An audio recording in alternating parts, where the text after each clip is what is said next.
Bah Steven il dit que c'est du gravel. Ouais, c'est du gravel version au-dessus de 10. Moi, je suis niveau moins 40.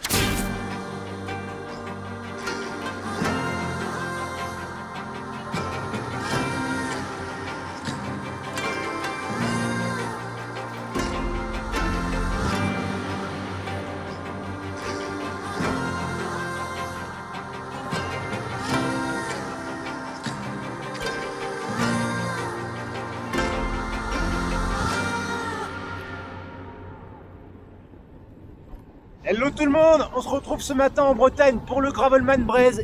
355 km que je vais faire cette fois en mode gravel, en compagnie de Guillaume, un pote que j'ai pas vu depuis 20 ans, de Cyril, et après sur la route on a Laurence et Jérôme qui vont faire de l'autre côté.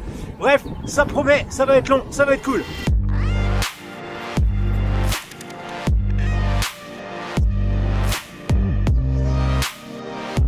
Donc là on est au départ de Guingamp et dans ces premiers kilomètres, il fait pas chaud, hein. Donc quand on va être dans la campagne ça va être autre chose. Puis on verra cette nuit si on roule la nuit avec cette magnifique pleine lune, ce que ça va donner. Mais en tout cas on va avoir un temps magnifique. De toute façon il paraît qu'en Bretagne il pleut que sur les camps, donc ça m'inquiète un peu quand même. Mais sinon ils ont lancé que du beau temps et du vent dans la gueule. Bon, à plus tard, bisous, bon courage.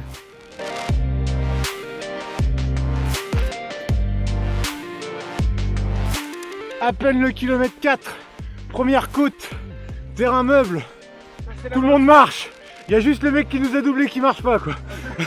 Et voilà, juste après avoir quitté nos amis de la trace route, nous rentrons dans le vif du sujet avec un peu de boue, de la caillasse qui tabasse et des passerelles desquelles il ne vaut mieux pas tomber. Surtout, l'ambiance est top avec les autres participants et ce mélange de brume, de pleine lune et de jour qui se lève est juste magnifique pour entamer cette journée d'aventure.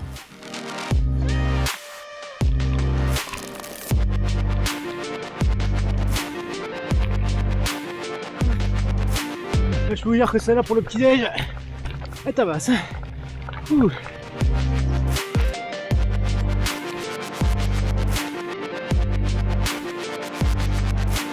Ouais, voilà, 1h18 qu'on roule. Checkpoint 1, le Ménesbré.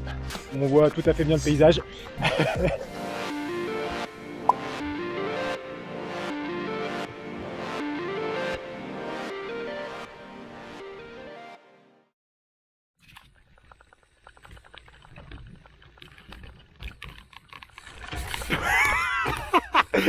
Oh putain, quel bordel. Il y a un truc quand même qui m'inquiète un peu.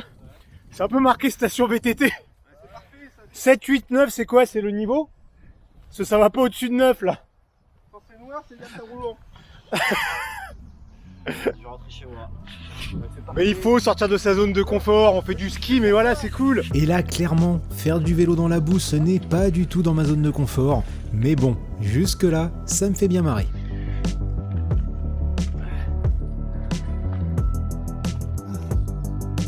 C'est sympa le gravel hein. Sport de con. Ce qui est rassurant c'est que tout le monde fait pareil.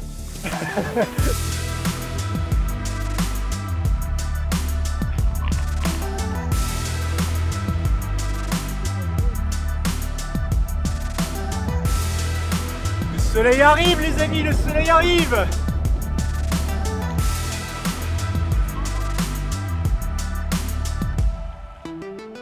Petite pause mécanique. Réparation de dérailleur là. La boue fait des dégâts. Ah, je sais pas si ça va durer, mais aujourd'hui je me sens dans une forme. Pas olympique, mais presque. Ça change de l'édition Flanders 3 semaines auparavant où j'étais une merde, mais d'être en forme, ça donne vite chaud, alors je n'hésite pas à adapter ma tenue, chose que j'aurais faite plusieurs fois durant ce Gravelman afin de ne jamais avoir trop chaud, trop froid, ou surtout d'être trop humide. Allez, petite pause pour s'alléger. S'alléger de l'intérieur et de l'extérieur. Je vais avoir un peu froid pour le départ, mais ça va aller.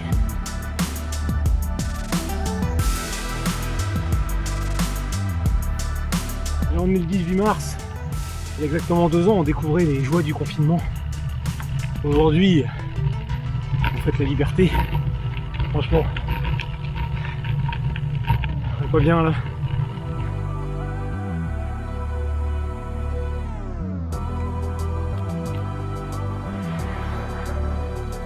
Allez Allez, bientôt 4 heures de route, 70 bornes, checkpoint numéro 2 ou 3 en fonction de comment on compte, puisque le départ est censé être le 1. Nous sommes à Maël Carré, on va sur le petit selfie. Puis voilà. On en profite surtout pour se trouver un bon sandwich avant de découvrir que quelques dizaines de mètres plus loin, l'orga avait posé un ravito surprise pour nous payer le café. L'occasion de finir de régler le dérailleur de Guillaume, mais... Voilà, on a réparé le dérailleur de Guillaume et maintenant c'est celui de Cyril qui va merder. Enfin les gars, on n'est pas arrivés. Bon, bah maintenant qu'on s'est bien refroidi pendant 3 plombes là, on va peut-être pouvoir rouler un peu, hein? Ça va faire 1 heure qu'on est à l'arrêt là. Les 40 prochains kilomètres s'annoncent très roulants. Il y a juste le vent qui se veut quelque peu usant, mais on est clairement sur la partie facile du parcours.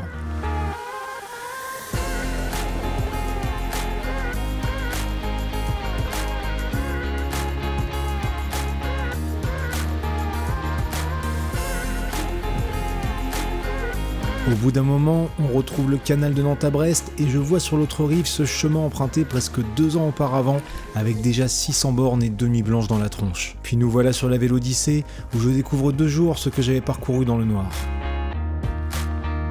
Bon, midi 45, 7 heures qu'on roule. Petite pause du 100e kilomètre. Ça roule tranquille mais le vent c'est usant. Bon, je suppose que c'est le lac de Guerre-les-Dents qu'on voit là-bas. Le fameux. Même si ces kilomètres sont plutôt faciles, nous n'allons pas si vite que ça. Enfin, jusqu'à ce que Guillaume conseille à Cyril de gonfler un peu ses pneus, maintenant ça y va, on dira que mieux vaut tard que jamais pour avoir des idées de génie.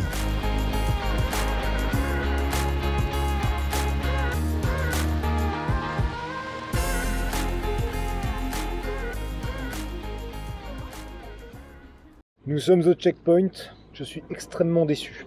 À la boulangerie, ils n'avaient pas de flan, et en plus apparemment ils ne font pas de flan. Mais quelle est cette boulangerie où j'ai dû prendre un pain au chocolat à, dès quelle heure? 13h et quelques là? Je sais pas, et j'ai eu mon café, bon ça c'est cool. 13h37. 13h37, je n'ai qu'un pain au chocolat au lieu d'avoir un flan. Je suis déçu. On est gentil, on dit pain au chocolat, pas chocolatine. De toute façon, on dit pain au chocolat. Non. On va pas se battre. Ok, c'est pareil, mais voilà, faut parler français. Allez, direction le prochain checkpoint à Saint-Brieuc dans 60 km. L'idée, ça serait de faire ça en 3 heures à peu près. Ce qui nous amènerait à 17 heures. Ensuite, on aura le coucher de soleil sur la côte, ça va être bien.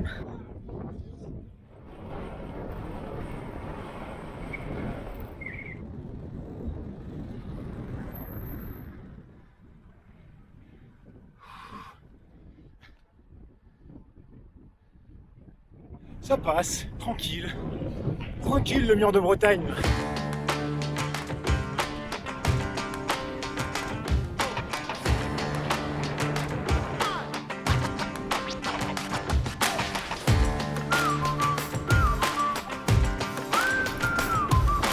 On lâche les freins. C'est pour les faibles. Ouais, bah je suis faible. C'est quoi le problème?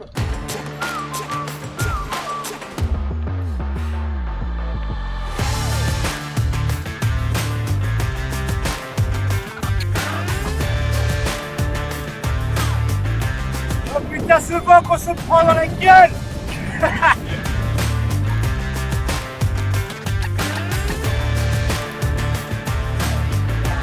Allez, moins de 200 bords. Bon voilà, Sophie, avec qui j'ai partagé de longs moments sur l'ultramarin. On faisait l'assistance, on faisait des photos et tout. Qui vient nous voir, parce qu'elle habite dans le coin, ça fait plaisir. Bon, c'était pas vraiment totalement prévu, c'est presque un peu de la triche. Mais quand on voit un ravitaillement comme ça, on ne peut refuser. Surtout que là, je rêve d'un sandwich depuis trop longtemps. Bon, bah clairement, c'est 60 km en 3 heures, c'est mort. Entre le vent, le genou de Cyril qui l'empêche de grimper à toute vitesse, mon aisance parfaite dans certains chemins ou les rencontres que nous avons pu faire, on prend surtout le temps de kiffer et c'est le plus important. En parlant de kiff, on commence à voir la mer et le soleil tombant sublime nos derniers kilomètres jusqu'à Saint-Brieuc. Avant une dernière belle montée, ce gars nous voit avec nos vélos et s'arrête poser des questions. Ce n'est pas le premier, ce ne sera pas le dernier, et lui en fait, il me connaissait au travers de mes vidéos. Bref, nous voilà arrivés, et sans trop de mal, on se met d'accord, c'est l'heure de bouffer. Le petit croque italien. Oh putain, c'est pas facile de s'y remettre, hein.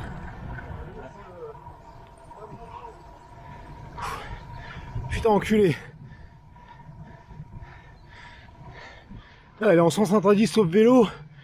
pas y avoir beaucoup de vélos qui la prennent celle-là. Putain. Cette lune là, putain, ça va être beau. Bon bah il est 20h, ça fait quoi pas loin de 15h qu'on est parti, un peu moins, 14h20, 14h20, 14h30. On a fait une bonne moitié, c'est cool. On roule tranquillement jusqu'à Vinic, là le prochain checkpoint, et après on va pouvoir se poser 2-3 heures, manger, se reposer. On a attaqué une belle nuit sous la pleine lune là.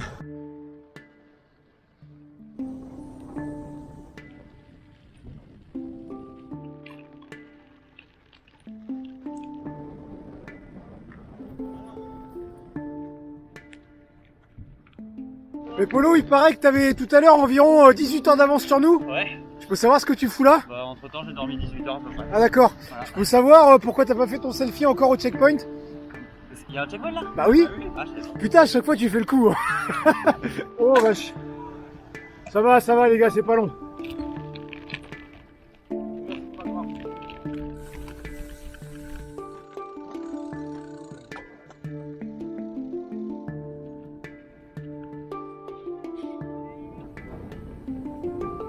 Presque 21h30, presque 200 km. Petite pause bien méritée à Saint-Quay-Portrieux. Se poser un petit peu, manger, se reposer, charger les batteries et les bonhommes. Parce qu'il y en a certains qui tout de suite ont plus besoin que d'autres. Et d'autres qui plus tard auront plus besoin que les autres. Bon bah allez, 23h40, on y retourne après cette petite pause de quoi, 2 heures facile. Petite sieste de 30 minutes, petite assiette de pâtes. Ça va chier pour les 150-160 derniers kilomètres là. À peine le temps de chauffer qu'il nous faut monter à pied une longue et raide côte accidentée avant de pédaler encore un peu jusqu'à la prochaine. À l'image ça se voit pas bien, mais avec la pleine lune, on a la mer, on a le paysage, on a tout. Magnifique.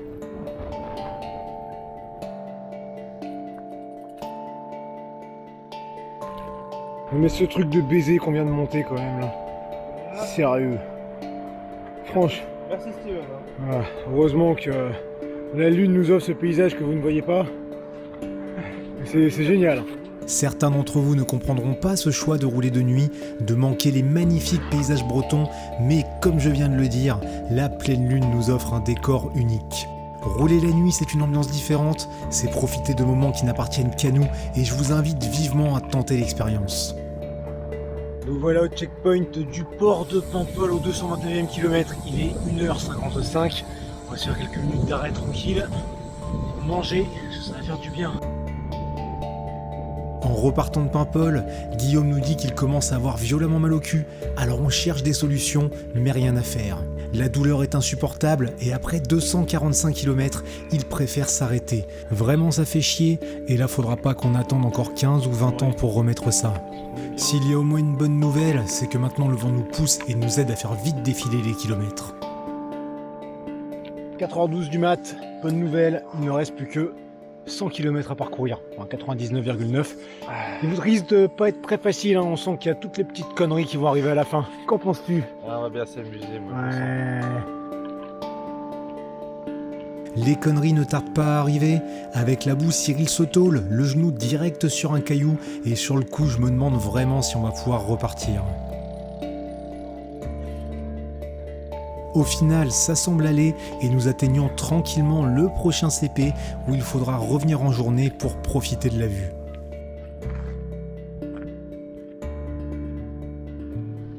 Grand luxe. C'est l'heure du traditionnel, du célèbre repas autochauffant qui va faire du bien. On a quoi, 5h, 5h du mat. 6h, on est faim. Et là, nous sommes dans des chiottes publiques. Parce qu'on a besoin de remplir d'un côté, mais avant ça, de vider de l'autre. Donc, pendant que le plat chauffe, nous allons pouvoir faire les choses. Voilà, ceci est une question d'organisation. Il y a un quart d'heure de chauffe, donc on a un quart d'heure de délestage.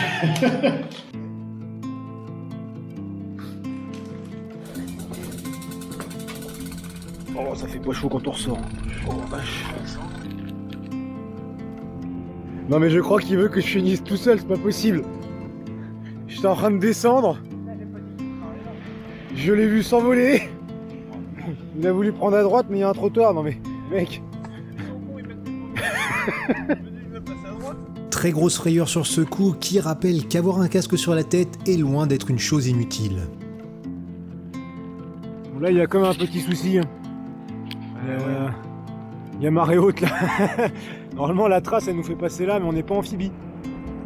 C'est jour de grande marée et il nous faudra par 2 fois faire un détour pour éviter d'avoir à nager.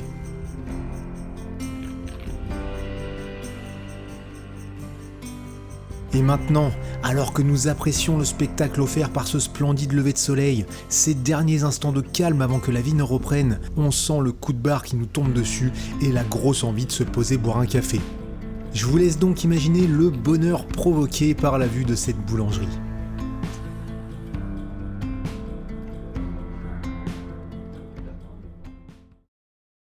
Et bah ça a fait très du bien ce petit déjeuner. Maintenant on repart pour 64 km qui s'annonce fun.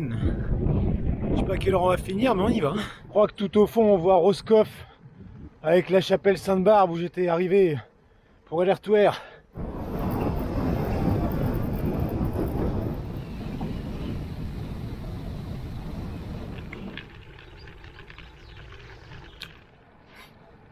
Eh Cyril, tu veux une bonne nouvelle? Il reste moins de 60 bornes. Pas mal ça hein? Ouais, c'est pas mal, surtout que là on est bien reboosté par notre petit déjeuner. On progresse à bonne vitesse tout en sachant que ça peut vite devenir la merde, mais sans trop savoir à quel point. Du coup, la merde autant l'affronter sans puer de la gueule, alors on s'accorde une petite pause brossage de dents.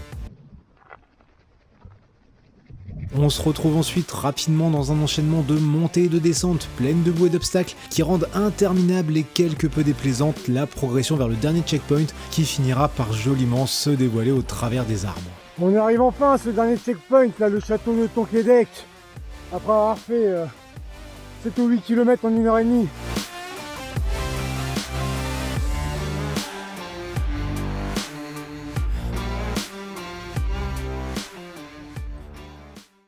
Bon allez on se casse du château là. Bon a priori on repart encore pour 10 bornes de chemin à la con comme ça, avant peut-être que ça roule un peu mieux. Il est 11h30, on est clairement pas arrivé. J'avoue que je m'amuse moyennement. J'aimais bien jusqu'à là, mais là, un peu moins. Faut dire que je n'ai pas l'habitude des trucs un peu engagés, et même Cyril qui gère bien de ce côté-là en a plein le cul. Les participants que nous avons croisés n'avaient pas l'air beaucoup plus joyeux, et de toute façon, la fatigue qui s'installe n'aide pas à accepter facilement ces kilomètres moins roulants. Là, je pourrais avoir très envie de switcher sur la trace route pour finir ça vite fait bien fait, parce que ça m'amuse moins. Mais bon, je suis venu pour faire la trace gravel, et quand je fais un truc, j'aime bien le faire jusqu'au bout. Donc bon, ça va être long, même si j'espère que bientôt ça va être un peu plus roulant. Enfin voilà quoi. Puis merde quoi. Comme je l'ai dit plus tôt, il faut savoir sortir de sa zone de confort, on ne vient pas là pour que ce soit facile, et même si sur le moment on prend moins de plaisir, c'est ce qui fait de bons souvenirs. Et là c'est à droite. Ah la route, putain. Bitume, c'est quoi bitume? Wouhou, on vient de faire nos 2 km les plus rapides depuis 4 ou 5 heures. Dingue. On commence maintenant à retrouver des choses plus roulantes, mais on sent aussi que ce chantier de 15 km nous a bien usés, alors encore une fois, la pause s'impose. Là, c'est pratique, tu vois, ça. Mais là mec, c'est juste qu'on en a marre en fait. Là on en a plein le cul. Tellement cramé, tellement marre que je me mets encore à boire du coca. Ça devient n'importe quoi les gravelman, faut que j'arrête. Et après plus de 24 heures d'attente, enfin une mini part de flanc. Cette petite pause a fait du bien, il me reste 22 bornes. 22 bornes et encore quelques passages gras ou techniques dans lesquels je m'engage avec un poil plus de confiance qu'au début. N'allez pas croire que je suis devenu bon là-dedans, mais j'aurais appris des choses et le plus important, c'est que même si je savais pertinemment que je risquais de galérer sur ce parcours, j'y suis allé. Ça ne sert à rien de toujours attendre d'être totalement prêt ou d'avoir tel ou tel matériel de plus, sinon on ne fait jamais rien.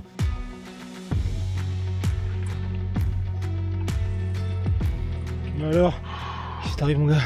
Ah ben, c'est dur. Ouais. Ça monte. Après cette dernière côte, il ne nous reste que 4 km et demi à parcourir sur route. Il est 15h49 et je dis à Cyril, rien à foutre, on arrive à 16h max pour le goûter. Il a mal au genou alors on accélère progressivement, puis je le garde au chaud dans ma roue jusqu'à cette dernière descente où il décide de lâcher les chevaux. Je le rattrape et arrive trop vite en bas. Je loupe l'entrée de la piste cyclable et vais donc vite récupérer celle de l'autre côté de la route pour que nous puissions arriver ensemble. Et voilà, après un peu plus de 34 heures de balade, il est enfin temps de boire une bière, voire un peu plus. 1 heure plus tard, ce sont Laurence et Jérôme qui bouclent la trace route, et pour ce qui est de Guillaume, depuis, il a investi dans un nouveau cuissard et nous chauffe déjà pour prendre sa revanche. Et vous du coup, il y a un truc qui vous chauffe? Vous avez comme une envie de monter sur le vélo et de partir à l'aventure? Alors allez-y, c'est pas compliqué, il y a juste à pédaler. Et bouffer un peu aussi, hein, parce que c'est bien de bouffer. C'est le truc. touché la clôture.